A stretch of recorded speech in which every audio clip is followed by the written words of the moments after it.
Hello, everyone, and welcome to another episode of the 411 Ground and Pound MMA podcast. We are your weekly look into the wide, wacky, wonderful world of mixed martial arts and occasionally wider into the combat sports space. I bring that up this time because there's a decent chance I'm going to spend more time talking about Bud Crawford and Shawn Porter than I will any of the individual fights from the UFC event last night, and that should be, the reason for that should be fairly clear. Anyway, my name is Robert Winfree, and I'm very, very glad that you're all here. I don't talk a lot about the behind the scenes numbers and stuff like that because, well, frankly, as long as there's anyone out there listening, I'm happy to continue doing this. I'd say I don't care about how many people listen, but I'm very aware that this is not the biggest MMA related podcast in the world, not by a long shot. But I don't know what happened over the last, the last month or so, but uh, we've grown pretty significantly here. I mean, I'm not going to go into specifics because uh, it's somewhat immaterial in the grand scheme of things. And I know that you need significant numbers to actually make any kind of real impact in this kind of space. And I don't have what I would consider to be, giant numbers, but there was some significant growth over the last little bit, and I just wanted to, before we get into the stuff, because, well, frankly, I'm not terribly interested in most of the results from this last card. I'm going to talk about them. I promise. You're going to get the usual spiel. But if I'm ever going to take some time to thank you guys, I mean, I always do every week, and I always mean it every week. But I can take a second or two here without extending the runtime for this particular episode too much, and just say thank you again. We again, I don't want to get into specifics because that's a little bit, I don't know, tacky. It, it always feels weird. But we have seen a lot of growth over the last little bit.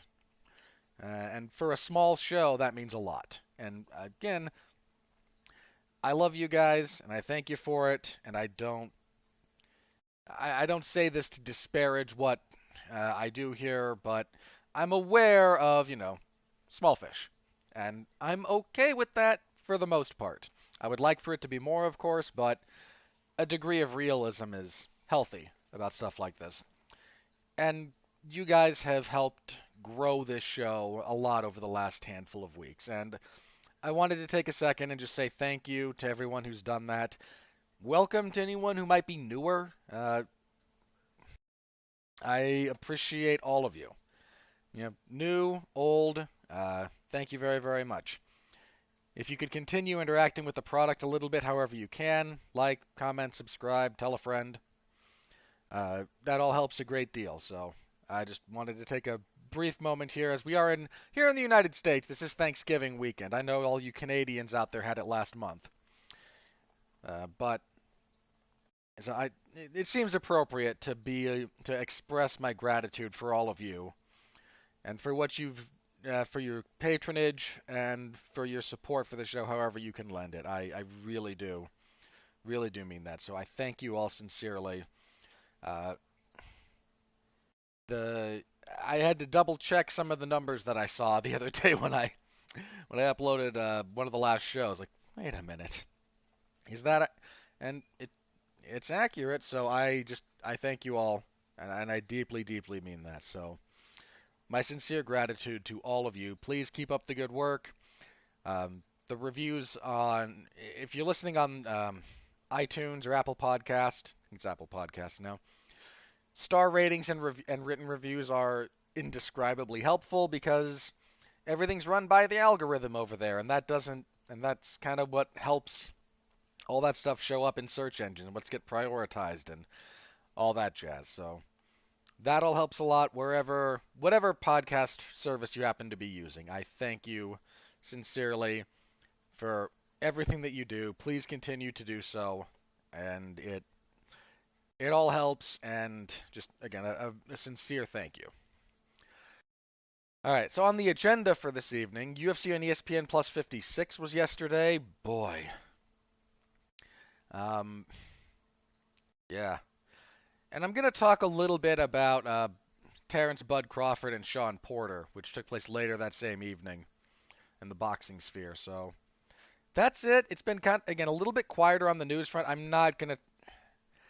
It's not that there's been nothing that could be discussed on the news front, but I tend to limit my discussions here to real things. And I don't say this to demean or diminish anyone who chooses to give time to other things. When it comes to space like this, this is not me looking down my nose at anyone. It's how I choose to run this show.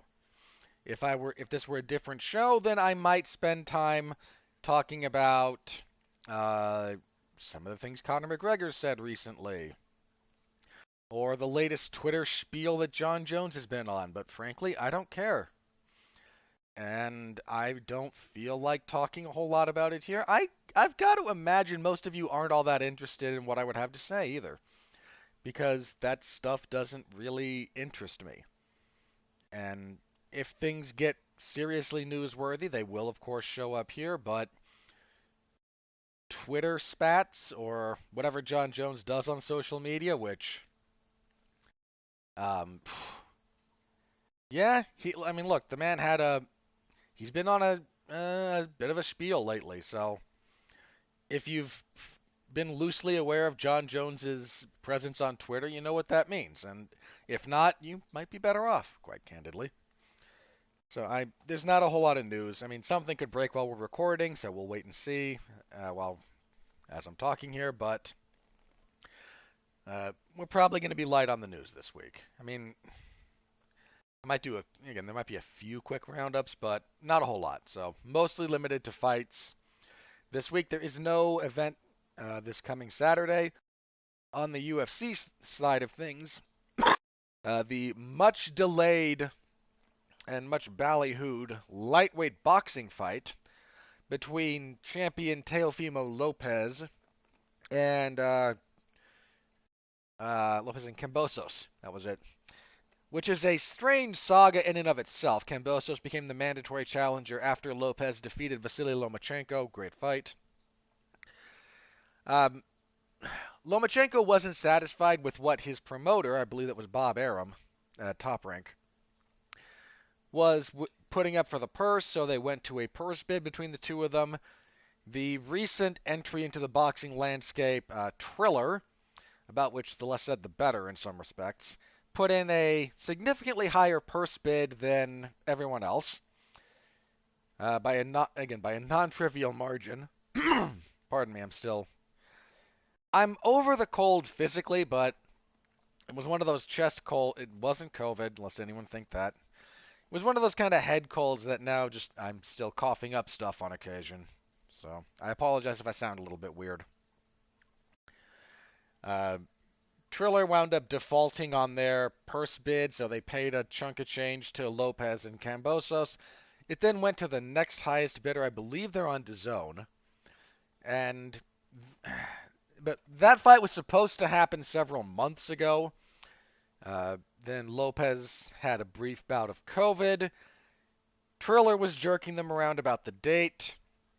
It's finally going to happen. Whether Lopez actually sticks around for one more fight at lightweight, which would potentially be a rematch with Vasily Lomachenko, or if he just bumps up to 140, which has long been speculated.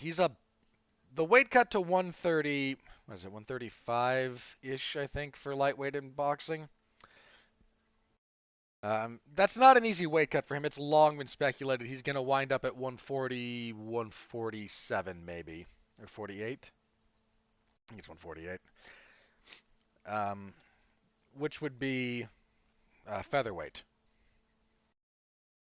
Featherweight? No. Featherweight's one down. Welterweight. Took me a minute there. Featherweight's 125 in boxing. Yeah. Again, it's 125 or it's 126. I can't remember which. So forgive me. There's some of those numbers that get a little bit wonky. But 140 and then because welterweight is where a lot of the greats right now are. You have Bud Crawford, the aforementioned guy who we'll talk a little bit about, and a few others. Errol Spence, Devin Haney. Who's the other one? You got Shakur Stevenson probably making his way up there. There's a lot. Gervonta Davis, maybe. Davis is a weird case. But you got a lot of talented guys in and around 140 pounds. So 140 and then up one more weight class potentially. You can see nothing like 154, which is middleweight, I think. I believe that's correct. Anyway, point being, Lopez is due north of 130. We get like 135, 136 is where he is now. He's due up another weight class. He's a big guy for that weight class in terms of his frame. So whether he sticks around or not remains to be seen. He's probably going to hurt Kambosos, but that will be on Saturday. No UFC event is the long and the short of that. So just a couple of reviews here tonight. Let's jump into that. Longer than usual intro, but I hope you all indulge me in that respect. Last night, UFC on ESPN plus 56. This card, man. This card. There were 11 let me just put this out there. There were 11 fights, there were 10 decisions. Now, that doesn't mean all the fights were bad, but anytime you have that many decisions, it just drags. You know, because they're not all going to be great fights. They can't. And look, it was a slog. It was a bit of a slog of a card. It took forever, no small part because everything went the distance. Your main event, Ketlen Vieira defeats Miesha Tate via unanimous decision, 248-47 to 149-46. Doing this live, I was 49-46 for Vieira. I gave Tate the fourth. I'm not sure how... I'd have to rewatch this fight to really kind of dig into this. I think one of the other...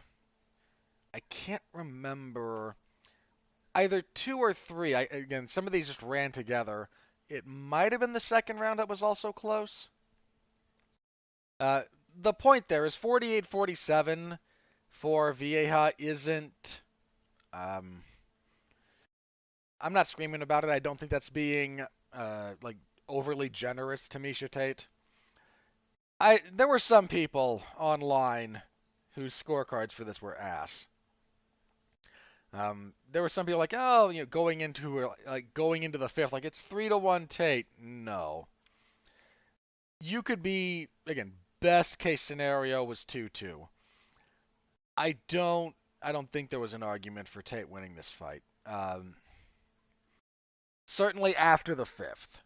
If you had it even going into the fifth, I can see that. I don't agree, but I can see it. The fifth round universally went to Vieira, so I don't think there's a reasonable way to score this fight for Tate.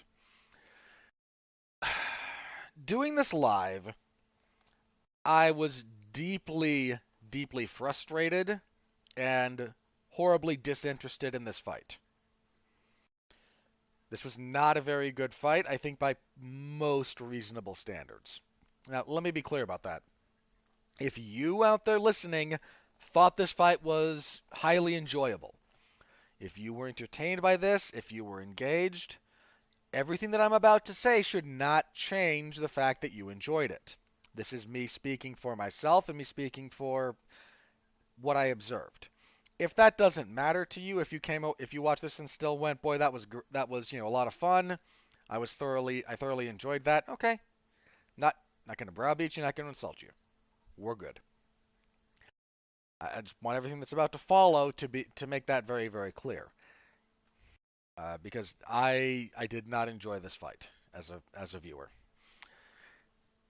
This fight felt like, for long stretches of time, it was competing to see which of these two would consistently make the worst decisions. Vieira did a lot of backing up, and I shouldn't say I don't understand why. Let me clarify the following. Miesha Tate can't fight backing up.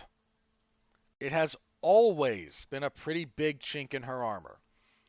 Now, the danger in pressing her is she can time a double leg, and Miesha's got good takedowns. Uh, so you don't want to be reckless. But Vieja just spent huge portions of this fight backing up and circling. To her credit, her jab was fairly effective. She busted up Miesha's face pretty badly by the end of this. Tate's nose was leaking all over the place, and her left eye was cut, possibly some kind of fracture because that thing was swollen, almost shut. Uh, the longer this went, the more Vieja really kind of found what was working. I just think that she made this harder on herself than it needed to be. Uh, Tate didn't have too many entries. Tate tends to come in one of like two ways when she wants to enter into striking distance. Um, and here, it took her a while to figure out how to negotiate into the not full on in the pocket like infighting pocket fighting, but just into kind of punching distance. Once she did, uh, anytime these two kind of got flat-footed and traded, that's where Tate found a degree of success with her punching. Not saying it was great, but she found some success. I still think she was outgunned there. And to Vieja's credit, she realized that and kind of went, okay, if she comes in, I'm just going to keep moving. So, because at the end of my punching range, Miesha Tate is kind of getting chewed up. Vieja's lack of output was a problem. I think that muddied a lot of the waters for a lot of people who were just watching. Tate didn't land a whole lot to my eyes. Not to say she didn't land anything, she did. Especially around like 2 and part of 3, before Vieja kind of got a better feel for how to keep pivoting and moving. But there's a much easier way to win this fight if you're Ketlen Vieja, and it just involves more forward motion. Anytime she was going forward, Tate had basically nothing for her. And it led to her taking, I mean, she got chewed up even on the counter. When Tate's counter game is all she has to rely on, and she doesn't have a good counter game, I just think Vieja took the most difficult path to get to victory here. And that's it's a weird thing. Vieja has not demonstrated to this point, clarify, has not demonstrated to this point tremendous fight IQ. Now, her last loss, which was the fight with Yana Kunitskaya,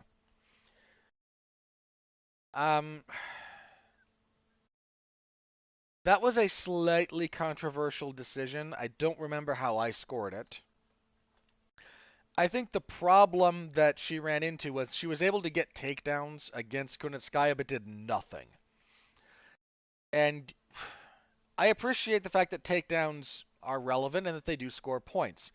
But if you're not able to pass and you're not able to affect damage, and all you are is hanging out in the other person's guard and they're doing stuff and you're not, you're kind of still losing. Top position is only as valuable as you make it with what you do. Now, this changes depending on how dominant the position is, but especially if you're in full guard, you have to make that work for you, otherwise it's essentially a neutral position. Now, you can leverage being on top to do more things than the person on bottom, in some respects. So in that respect, it is advantageous strategically, but if we're just talking about scoring criteria, uh, if you're on top, I've got full guard, and I beat you up with elbows from the bottom for 3 minutes, and you don't throw anything of substance at me, I'm winning. Again, hypothetically, this is not to say that, uh, that any of you listening and I, if we were to get into a fight, how that would go. I have no idea. I mean, I have no doubt some of you are much better fighters than I am. Some of you, I don't know. But I know at least 2 of you that could probably beat me up if push came to shove, you know. Uh, but so that was kind of what she ran into in the Kunitskaya fight. Her only other losses to Irene Aldana. Aldana knocked her out with a lovely left hook in the first round in 2019. but she still seems to be refinding bits of her confidence after that Aldana loss. She's rebounded well enough, but her last three fights have gone the distance. And this one in particular, it just really stood out to me how hard she made this on herself. Uh, I don't know that she'll ever be able to beat Amanda Nunes. I mean, it's not that Vieja doesn't have skill, she does, but and she would not fight Amanda Nunes the way that she fought Miesha Tate. You don't have to worry all that much about Miesha Tate striking. You just don't.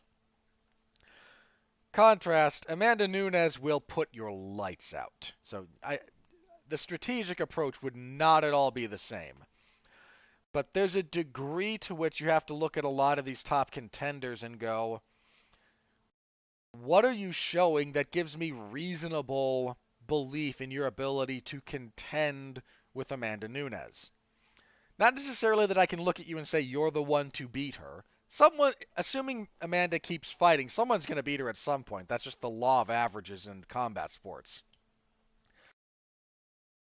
Uh, but it's a little bit more, okay, what have you shown that makes me reasonably think this would be an interesting fight? Uh, and frankly, coming off of this fight, Vieja did not make the greatest account of herself in terms of how she might match up with Amanda Nunes. Now, in some respects, it's a little bit unfair. Anytime you have to compare people on the come up to an all-time great, this was true of George St. Pierre at welterweight, Anderson Silva at middleweight, Demetrius Johnson at flyweight, John Jones at light heavyweight. There's just a lot of people who are going to fall short of that measuring stick. That's why those people are all-time greats.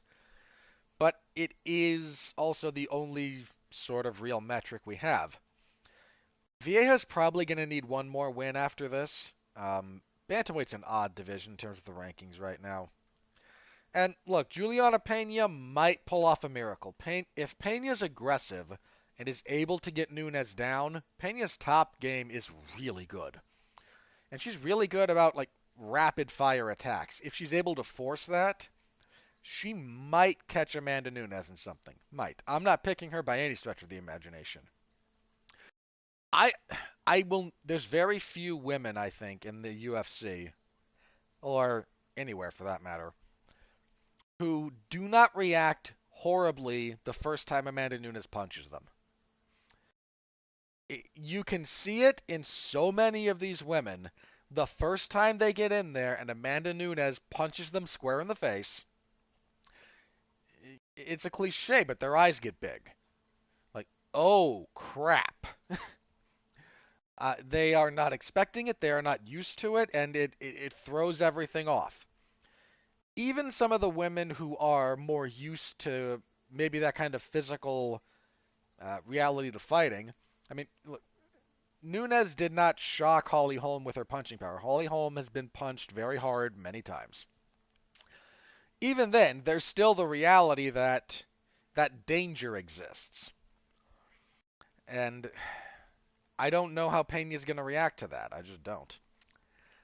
But we'll see. I mean, we'll have to wait for that fight to happen. But I tend to think Vieja will probably need one more. But then again, it's just such a weird division. They're just going to start throwing people at Nunes because they need to keep her busy, theoretically. As for Miesha Tate, look, before I say some of the stuff I'm about to say, let me do a few things in praise of Miesha Tate, who I have never been a fan of. If we're talking about my fandom, for whatever that counts. Miesha Tate is one of the toughest fighters in the UFC, period. Irrespective of gender. Like, she might be the toughest woman in the UFC if we just wanted to look at the women. Again, might. But look at the abuse that Miesha Tate is capable of absorbing and has been throughout her entire career. Pardon me. I was watching live. I might have been covering it when she fought Kat Zingano. This was years ago, and it took everything Zingano had to force the referee to step in, and Tate was still fighting. when that was stopped. Like, Miesha Tate will absorb a tremendous amount of physical abuse, more so than the average fighter. Certainly more so than the average female fighter, and I don't mean that disparagingly. It's it's just reality, and here we speak about reality. There are at the moment it is more women who wear damage well in MMA are rarer than men who do so. Which is not to say that every guy is happy to wade through, to have their face pushed through a windshield and keep going. Plenty don't. Most of them never make it to the UFC, but even some in the UFC, they're just not great about dealing with that kind of physical adversity. You just get, I think, at the moment, you get more women who are less comfortable with it. My observation. Miesha Tate is, again, incredibly tough. It's one of the reasons I'm going to out myself here a little bit. It's one of the reasons I picked her to beat Amanda Nunes when they first fought. My thought process was Amanda Nunes would win the first couple of rounds. But Tate's toughness would she'd persevere, and then as Nunes faded, Tate would be able to take over, get her down, and Tate on the ground against someone who is tired, she will find ways to win. That was my thought process. Now, obviously, did not happen for a variety of reasons. But that was the thought process, and I was not alone in that. That's just how tough Miesha Tate is. And that deserves a tremendous amount of credit, especially down the stretch. The fifth round of this fight, she took a lot of physical abuse. And a lot of other people would have folded during that time period, and she didn't. So she deserves credit for that. I'm not terribly interested in what she does at this point. Most fighters who come back from long hiatuses or retirements don't interest me. Very few do. But the game was passing Miesha Tate by when she retired 4.5, 5 years ago. Like when she lost to Raquel Pennington and said, "I'm done." Like the game had already kind of passed her by, and I think it's still that's still very much true. Her style is not a very modern style of mixed martial arts. Now, that doesn't mean she's incapable of winning fights, but it does mean there's a pretty serious ceiling on how high she can achieve. So we'll have to see what she does next if she fights again. I imagine we'll get a couple of more of these. I don't think her only goal was I'm going to win 3 fights, I'm going to fight for the belt. I think we might get a few more fights like this out of her, but I don't see her as a serious title challenger at this point. And I think I said on Twitter, if the judges got this wrong and they did give it to Miesha Tate, fine. Throw her in there with Amanda Nunes and let's be done with this, because Amanda Nunes would do awful things to her. I mean, Amanda Nunes does awful things to most of the people she fights. So, that was the main event. It was a frustrating viewing experience for me. I did not care for the fight as a fan, but your individual mileage will vary.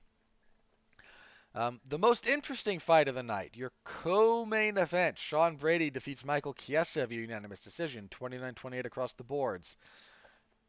When this got done with the third round, I was sad. I wanted 2 more rounds of this. Good striking from Michael Chiesa. This was the best he's looked on the feet. He was able to find a really nice kind of straight left. They were in opposite stances. Chiesa fights southpaw usually. And he was able to land that straight left a few different times. Had good timing on it. It was not only a good straight punch. He timed Brady on several occasions, and that was really nice work from him. The problem he ran into was Brady's fence wrestling in general is very good. His fence wrestling in particular is exceptional. Brady is also physically strong as an ox. I mean, I don't just mean the fact that the guy's bricked up aesthetically. Michael Chiesa is an exceptional grappler. exceptional. And Brady was able Brady was able to continually control him. And that speaks to Brady's physical strength and to his understanding of technique. The amount of time that he had Chiesa's back was, a lot of this fight. And keeping back control, especially in MMA, is not an easy thing. It is a skill set, and it takes time to figure it out, and it takes a lot of time to master. Um, Sean Brady's ground game is a serious, serious threat in this division to a lot of people. He's undefeated overall. There's still things he can take from this fight that he needs to improve on. His striking needs work, his head movement needs work, his cardio needs work. He was pretty well tired by the end of this fight. Chiesa wins the third round, hurts him a few different times in that round too. So there's things he needs to address. And if he takes the appropriate lessons from this, that will be very, very helpful, I think, if he's able to do so. But that's a real player in that division, guys. That guy's he is tough, he's durable, his back control is exceptional. That guy's a problem. That guy's a real problem in that division. Um, by the by, the fact that Michael Chiesa ever consistently made lightweight blows my mind. Look at this guy in this ring, in this fight. He is a big welterweight. Like, for this division, he's big. Like, not just tall, but long, rangy. Not a he's for this division, he's on the larger side of things. And this guy made lightweight? I don't know how. I mean, he did for quite some time. I don't know how he did it, but yeah, oof. I don't know how he did that for so many years, but he's a big welterweight.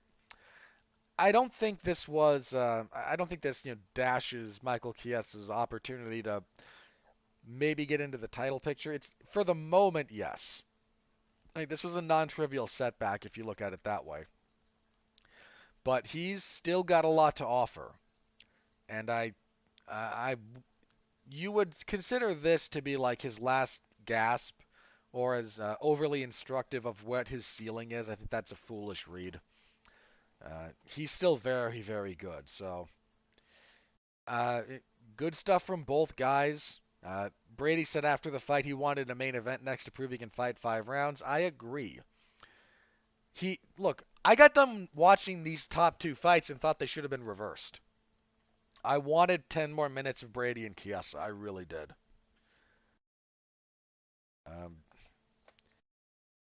This would have been a more interesting main event to me. So I would like to see him over 5 rounds. Like I said, he gassed pretty hard. So seeing him prepare for a full 5 rounds, I'd like to see that next for him. I don't know who he fights specifically, but he's going to be ranked in the top 10 after this. He was lower coming into this, but I think this is like number 12 and number 6, with Chiesa being 6. So he's going to be top 10. He's not going to have an easy fight next. I would like to see him in a main event. I really would. Next up, our only finish of the entire evening. Taila Santos defeated Joanne Wood, the former Joanne Calderwood, who just got married to the head trainer, I believe, at Syndicate MMA, John Wood. So congratulations to them to that couple. Nothing but the best wishes for them. Santos defeats Joanne Wood via rear naked choke, 149 of the first. Here's part of the problem with Joanne Wood. And this is true of a lot of people who come into MMA with a Muay Thai influence. They tend not to move their head all that much. Now, there's exceptions to this, of course, but we're talking generalities. The style that a lot of them adopt, the posture and the fight stance, it does leave openings to be punched in the face. And Santos was able to find a pretty decent avenue for her right hand and landed it a couple of times, dropped Wood twice, got her back, choked her out. Santos is, I can't say, the woman to defeat Valentina Shevchenko. That seems like that would be a very bold proclamation. But that woman's a legitimate threat in that division. She's only got one loss in the UFC, I think. Yeah, she dropped a split decision in her debut. She's won 4 in a row since. Uh, Over increasing levels of opposition, she's beaten Molly McCann, Jillian Robertson, Roxanne Modafferi, and now Joanne Wood. Um, Title shot next? No, but her next fight might be a title eliminator. Like, she could be in a number one contenders fight next without too much difficulty. She's a real problem. She's got good power, strong wrestling. I think the biggest problem she has is she tends to fade down the stretch, which is a problem you can address. And if you can stop her takedowns consistently, her striking isn't terribly creative, but it's powerful enough, especially for women's flyweight, to kind of make up for the difference there. She's going to be due, again, a potential title eliminator. So pay attention to Tyler Santos if you weren't already. At bantamweight next, Ronnie Yaya, the old man still kicking, defeats Kyung Ho Kong via unanimous decision, 29-28 across the boards. Yaya gets the first and third, Kong the second. Decent fight here. I'm just kind of sentimental about Ronnie Yaya. The dude's been around forever. I mean, I mentioned this last week, I think, so I'm going to repeat myself here a little bit. He debuted professionally in 2002 in September. That was his professional debut. He started fighting for the WEC in 2007, and he debuted by beating Mark Hominick. His first UFC event was in 2011, in January. He's almost at 11 years in the UFC. You don't find too many people with that long a tenure in the UFC. Like, it's not that they don't exist, but that's rare. This is just an old warhorse who's got some fun grappling predilections. Watching him is instructive if you like watching how jiu-jitsu translates into MMA. He does some really interesting stuff. Plenty of people more knowledgeable than I am have gone into detail about what he does from his half-guard sweeps. He does kind of the Nogueira special, where you kind of are able to pull half-guard, but keep one of your arms as an underhook, and then then you're able to kind of scoot around towards the back and either come up on a single leg if they keep their hips facing you, or if you're really lucky, spin all the way around to the back. He does that. Got a good leg lock game. He got kind of chewed up on the feet in places here, but was able to persevere through it and showed some decent enough striking of his own. He was losing the striking exchanges, but he was not just a heavy bag necessarily. Pretty good little fight here. I enjoyed that. And kicking off the main card, Adrian Yanez defeats Davey Grant via split decision. 2 29-28 for Yanez. And a 30-27 for Davey Grant. I believe Tony Weeks turned this in. Fire that man. 30-27 for Grant here is indefensible. What was the round I thought that was close enough? I think the second round, if I might be misremembering. There was one of the rounds that I thought Grant could have taken. The others were pretty clearly Yanez. Scoring this fight for Grant, especially all 3 rounds, demonstrates a shocking lack of understanding about what was going on in the striking here.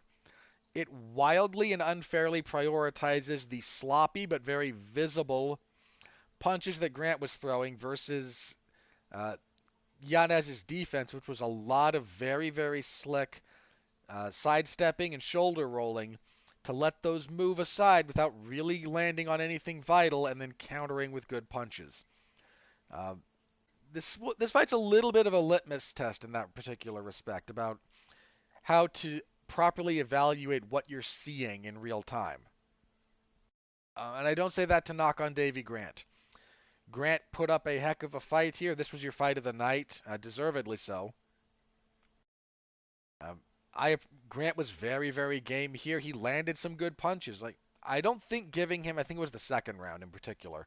I don't think giving him the second round is wrong.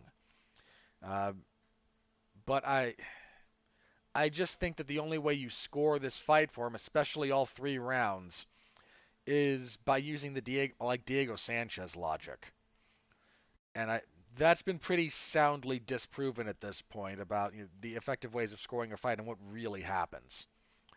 Uh, so yeah, this was a very enjoyable fight uh, with a bizarre scorecard in terms of that 30-27. Yanez's left ear was blown up pretty badly at the end of this. Like it got cauliflowered up and badly swollen, uh, which led to some funny stuff from him at the end where he had to get it drained backstage, of course. But this Yanez is legit. I mean, Grant gave him a heck of a fight, and Grant's a bit underappreciated as a fighter. He really is. But Yanez is undefeated in the UFC now. Still, rather, not just now. 5 in a row, I think. 4. 4 in a row. 4 of those finishes. Uh, this is a guy we should all be paying attention to. He's very good. He might be due someone ranked next.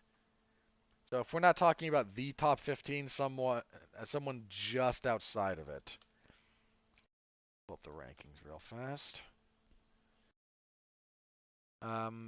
Yeah, him against like either Song Yadong or Cody Stamann, I think would be appropriate. If you wanted to be weird, weird might be the wrong word. If you wanted to be, you could put him in there with Frankie Edgar, maybe. Frankie's currently sitting at 13.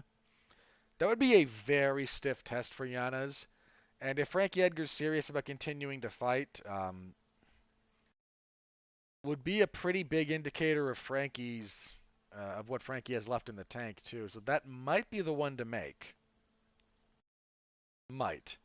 But again, if not in that like 13 to 15 space, then I know the UFC official rankings don't go below 15. But if they went to the top 20, he should definitely be fighting someone in the top 20.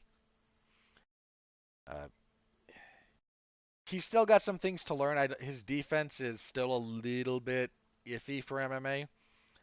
And I'd like to see him fight someone who's a bit more dedicated in the wrestling department offensively. But he's due a step up, and he's really good. As for the prelims, Pat Sabatini defeated Tucker Lutz via unanimous decision, 30-26, and then 2 30-27s. I was 30-26. I gave Sabatini a 10-8 in the second. I think he spent like 3.5 or 4 minutes on the back in that round. And to me, that's deserving of a 10-8. That's a long enough positional dominance. Especially if the other guy doesn't do anything of substance before that point to warrant that. Sabatini's grappling is really good. He's another guy who's really good, especially on the fence. He's good at about attacking your balance, about attacking whatever limbs you're potentially posting on. He's a problem at featherweight. He's still got, I mean, not unbeatable, but that's a really good fighter. At lightweight, Rafa Garcia defeated Natan Levy via unanimous decision, 29-28 across the boards. Decent enough stuff. Levy had good kicks, but anytime they got into pure boxing range, it favored Garcia a little bit more. And Garcia was able to force wrestling into this fight a lot. And while his wrestling isn't exceptional, it was good enough to kind of win the rounds and win the fight. Strawweight, Lupi Godinez defeated Loma Lukbunmi via unanimous decision, 29-28 across the boards. Tough style matchup for Lukbunmi. Godinez is a very aggressive grappler. Always looking for clinches, always looking for takedowns, and that's a style that has always given Lukbunmi problems. So, nice enough win for Godinez, who has now had 3 fights in 40 some odd days. I mean, the schedule this woman keeps is, yeah, she has the record for the shortest span between 3 fights in modern UFC history. She fought October 9th, she fought October 16th, and now November 20th. Um, she's still got some stuff to iron out, but she's a bright prospect at the moment. At flyweight, Cody Durden defeated Orichi Long via unanimous decision, 29-28 across the boards. Decent little fight here. The problem was Durden's wrestling was able to constantly give Orichi Long problems. And when they were at distance on the feet, Orichi Long was kind of lighting him up. Uh, they said these two were the same height in the tail of the tape. I call a little bit of BS on that. Orichi Long is a very tall, very long flyweight. I'm calling BS on whoever did those measurements. It's like when people claim that Frankie Edgar's reach is, I think they call it like 68 inches. Like, someone was way too generous about that. Um, but you know, Durden, the rightful winner at the end of the day. Sucks for Orichi Long, who is a mostly exciting fighter. He's lost twice now. He fought Jeff Molina, lost, and then lost here. But I think he'll get another shot. He fights in the right style to kind of keep the UFC happy. So he'll probably get one more, but he definitely needs his next one to be successful. Featherweight, Shaila Nurdenbecke defeated Sean Soriano via unanimous decision, 20-20 across the boards. Good first round for Soriano, but as the fight wore on, Nurdenbecke's takedown just became too much of a problem for him. Wasn't great about being able to get out from underneath. Wound up losing rounds 2 and 3. Sucks for Soriano, who is still yet to notch a UFC win. Anytime they were striking, he was winning handily, but your takedown defense has to be stout throughout the full 15 minutes.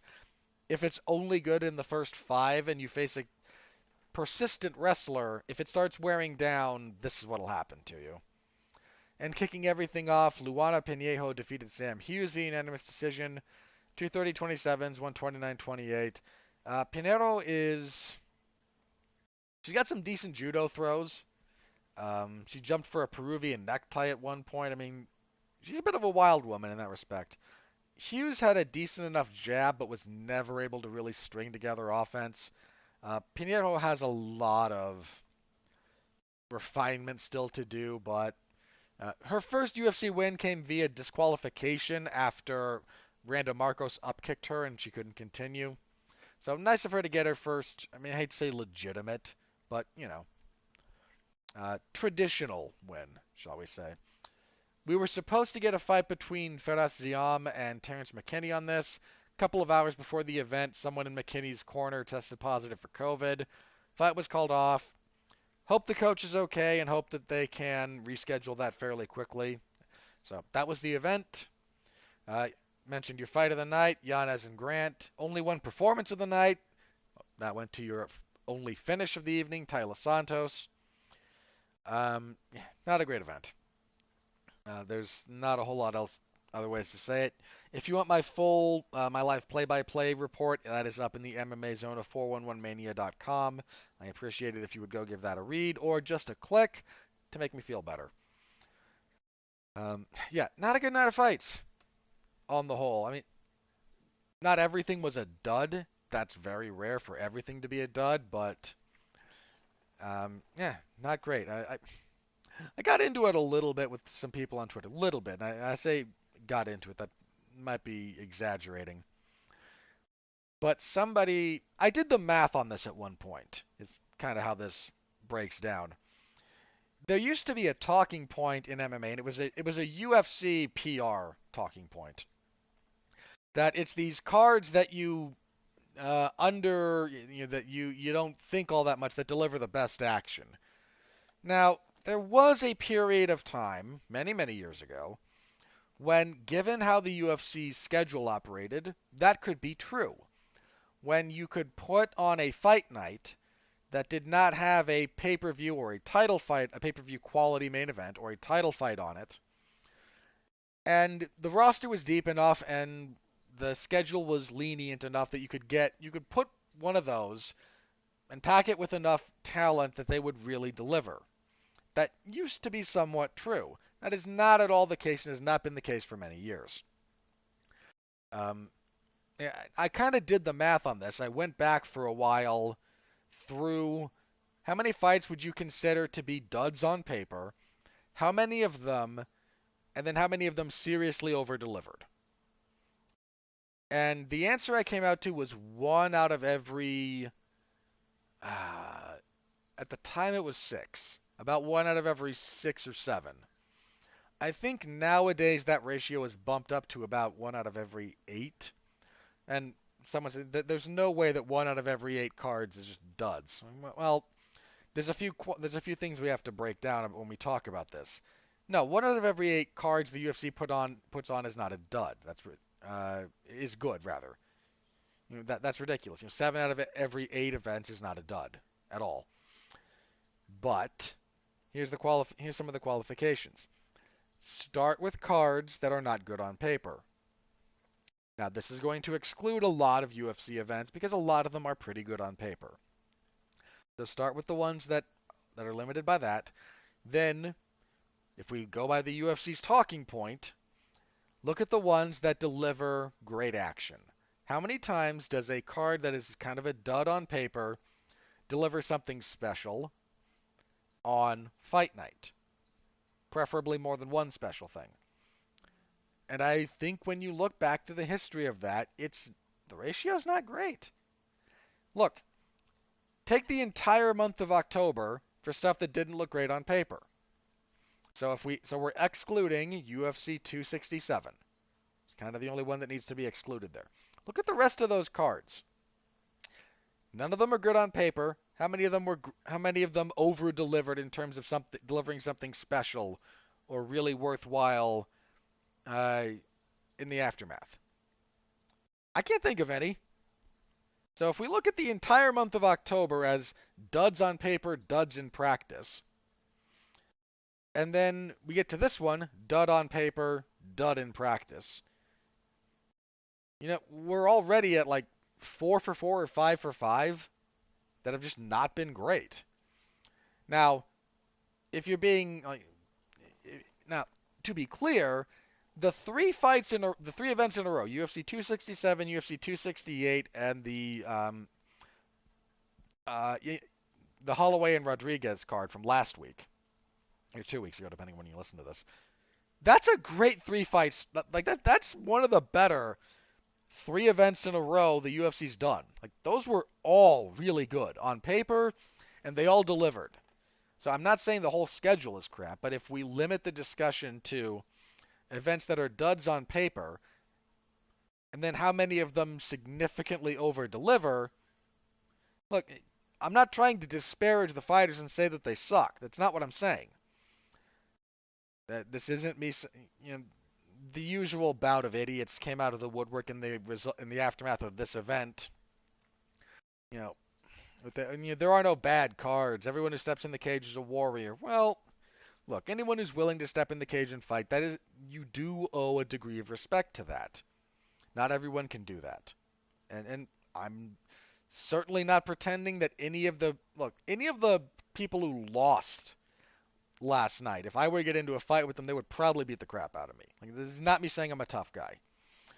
This is me saying, well, I can acknowledge that is worthy of respect, the same way that I can acknowledge the amount of effort that goes into making a movie that sucks there's still people putting forth time and energy into that, and the people who put in the time and energy who don't get the credit that they deserve are deserving that there is some respect that is owed to the process of that and to the people that do it. And you can say that that's true and still say a movie is a dumpster fire. It happens a lot. I can say that there's a degree of respect owed to everyone who steps into the cage to fight, to everyone who's able to win consistently or to stick around the UFC consistently. That's a very, very difficult thing to do, and that's deserving of that is certainly deserving of respect. That doesn't mean that I'm going to kowtow to a night of dull fights and pretend that it was something other than a night of dull fights. That's just reality. So, if the ratio tends to hold, in 2 weeks, on December 4th, Um, the Rob Font and Jose Aldo card, that has a few other good fights on it, actually. So I would say that this upcoming fight night, not really a dud on paper. Look, I mean, is it the sexiest card you've ever seen? No. Fontenaldo's really good. Brad Riddell and Rafael Fiziev is really good. What else is on there? Brian Barberina and Matt Brown. Blood will be shed. That's a good fight. You've got some good stuff there. So I wouldn't say that one necessarily qualifies as the dud on papers, but yeah, it's just not true that the duds on paper over deliver and produce some of the best action. They don't. It hasn't been the case for a lot of years at this point. Look, can it happen? Yes. Does it happen? Yes, on occasion. But it's not as often as everyone likes to pretend. And a degree of honesty about this kind of stuff, I think, is more warranted at this point. Look, there was a time when pretty much every UFC event was worth checking out. The UFC tried to sell you on watching everything that they did. Then they started running basically a show every week. The roster's not deep enough to sustain that as every week being something that is must-watch television. There have been events over the last couple of years that if I was not covering, I would not have watched. Just to be perfectly candid with you. Now, I do watch them because this is what I do. And it just needs to be understood by a bigger percentage of the MMA fan base that some of these cards the UFC throws together like this are a little bit like, if we use the boxing analog, they're a little bit like a fight night, like some of the boxing fight nights, which are nice, and if you're a really hardcore boxing fan, you might check them out. But how much of real consequence took place at this card? You had a few. But look, neither. If Miesha Tate had won, they might have hot-shotted her into a title shot, but they're probably not going to do so with Vieira. Sean Brady moving up towards the top of the welterweight division. It's not not news, and it might be the most relevant thing that happened. And then maybe Adrian Yanez, continuing his rise, maybe. Everything else, I can find stuff to talk about because I do this show. But again, if we break this down to be a bit more, how much of this was really all that interesting? How much of this is really going to have an immediate impact on the future of the UFC right now because of what happened last night? Not much. And that's okay. Some fighters need time to build, even in the UFC. Some fighters take time to get traction. Fighters have to build resumes. Sometimes you just keep the gears turning, and that's okay. And some of us watch the stuff even when it's just the gears turning, and some people don't, and that's okay too. There's a bit of defensive-ness that still exists within portions of the MMA fan base about what this was. Look at the month of October. I'm not saying none of it mattered. I'm really not. I'm saying, what did you miss if you skipped everything before UFC 267? I mean that in all sincerity. What did you really miss? I mean, not much. And sometimes that happens, and I'm just going to stress this. That's okay. It's not me saying the UFC sucks. It's not me saying the sport sucks. It's not me saying those fighters suck. It's me saying that we had a confluence of events whereby we had a bunch of fights in a row, a bunch of events in a row that just kind of existed. And sometimes that happens, and we can be honest about it without being, toxic or toxically negative about it, rather. Honesty is not a bad thing when it comes to stuff like this. Go ahead and be honest. Wasn't great. It helps us appreciate, the stuff that is great in some respects. A little bit of contrast is not the worst thing in the world. But we don't need to be deluded about it, and we don't need to be defensive about it. Some football games aren't great. Some baseball games aren't great. So you think anyone who plays in the NFL, the amount of work that takes is deserving of respect by any reasonable measurement. The work, again, some of them are terrible people. Some of them are great people. They're people. And that doesn't mean that you don't have bad games or that good players don't have bad days. You know? And we can be honest about it, and frankly, we should be a bit more honest about it. All right. That all took way too long. Let's move on. All right. Let's see. Other thing I wanted to talk about. Last night, WBO welterweight champion Terence Bud Crawford basically fought out his top-ranked boxing contract. Top rank being the promotion run by Bob Arum. God, Bob Arum. Sorry. Bob Arum, if you're not familiar with boxing promoters, has been around forever. I look at Bob Arum, and I can't help but see Dana White in some respects. They're different personalities. Dana White's a lot louder, a lot louder. They promote different sports, and those two in particular have been at odds on occasion. Bob Arum has been very insulting of mixed martial arts at periods in the past. I think nowadays he's less insulting. He just tends to say, I don't like it, which is not the same as saying it sucks, but uh, he. But Bob Arum, for those of you who don't know, started his promotional journey. God, how long ago? Hang on, I want to make sure I get this right because he's been doing this forever. Yeah, he began promoting in like 1962, 63. Hang on, I want to double check. Um, yeah, in like the early 60s. For those of you who don't know, he promoted some Muhammad Ali fights. Like that's how long ago this. And now, ironically enough, he promotes Muhammad Ali's grandson, one of his grandsons, who just became a professional boxer. Like this guy has been around forever, and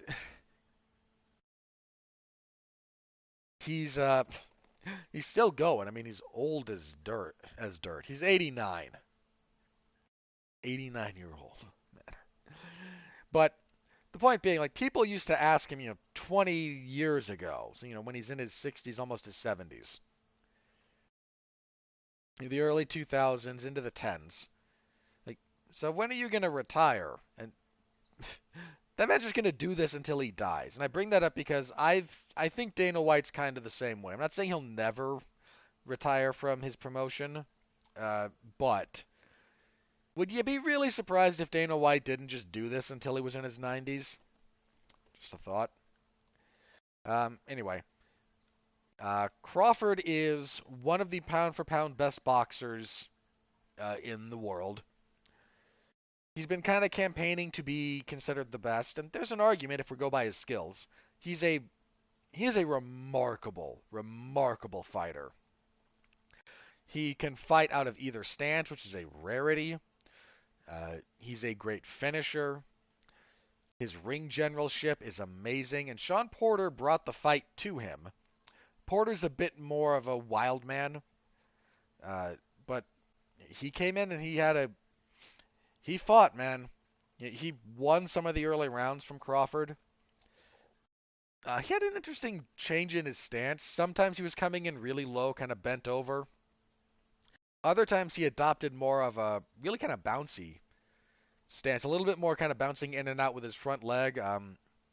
Stuff that like Robert Whitaker does that. You see some other karate guys do it, slightly differently, but the same kind of thing. Stephen Thompson, Machida on occasion, but a little bit more bouncy. And he was able to kind of alternate between those as a means of messing up a little bit of Crawford's offense. Needs to be said also about Terence Crawford. When he goes, man, he is terrifying. His precision, his shot selection. He was hitting some wicked lefts to the body that they hurt me just to watch. Like, ooh, those hurt. He's out of his top rank deal now. He wants to fight Errol Spence Jr. That's been the fight to make for a few years. I don't know where he lands as far as promoters go, or if he does a bunch of one-shot deals, but we'll have to wait and see. Hopefully they can make the Spence fight. It's the best fight in boxing.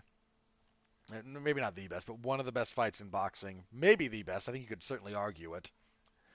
Um, I hope they can make it. Crawford's one of those guys who, even if you're more of an MMA fan and aren't terribly interested in some of the nuances and the science of boxing, Crawford, I think, is still a guy you could watch and enjoy.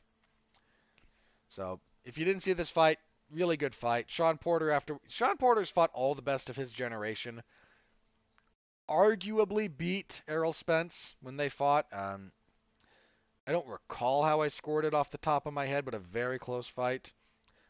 Stopped here in the 10th. Crawford stopped him when Porter's corner threw in the towel after he was knocked down for a second time in that round. Uh, Crawford hit a really nice, just kind of step back, let Porter come in, blasted him with a left, kind of an uppercut, dropped him, he got up. Crawford's one of the better finishers in boxing. I don't know if he's the best, like between him and Naoya Inoue, uh, or you could throw Canelo in there. Um, Canelo's Canelo's punching power makes it so that he has to be less of a finisher in the way that guys like Inoue and Porter are. Inoue hits like a truck though, especially for a guy his size. But they tend to be, oh, I've got you hurt. Now it gets worse. Now it gets worse. Whereas um, with Canelo, it's a little bit more. He hits hard enough that one punch will tend to do it more often than not. But those three, I mean, those are you three of your top pound for pound guys. Uh, Alexander Usyk should be in there somewhere as well. But those three are like, if you're looking at who are the best finishers in boxing, those three. And once Crawford had Porter hurt in the 10th, his corner, I tend to think, did the right thing stopping that. Porter announced his retirement afterwards. We'll have to see how long that sticks, if it does. But if it does, he had a really good career. He fought everybody. And he gave a lot of them really hard fights. Shawn Porter's really certainly no one to trifle with in the boxing arena. So anyway, just some thoughts there. Was a really good fight if you didn't see it. So I'd recommend looking it up if you're so inclined. All right, let's check Twitter, see if anything crazy happened. If not, it is time for plugs. Okay, does not look like it. So what do we got for plugs this week? Well, this past week, I reviewed Lock and Key Season 2 with Mark Radulich. The less said about that, the better. But if you want to hear us essentially bury that season of television, give that a listen.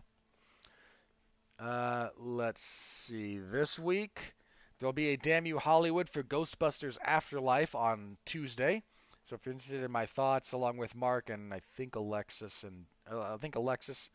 Hannah, and maybe one other person. I have to double check that. But we will be talking about Ghostbusters Afterlife. That should be a fun movie. We'll be watching that soon enough.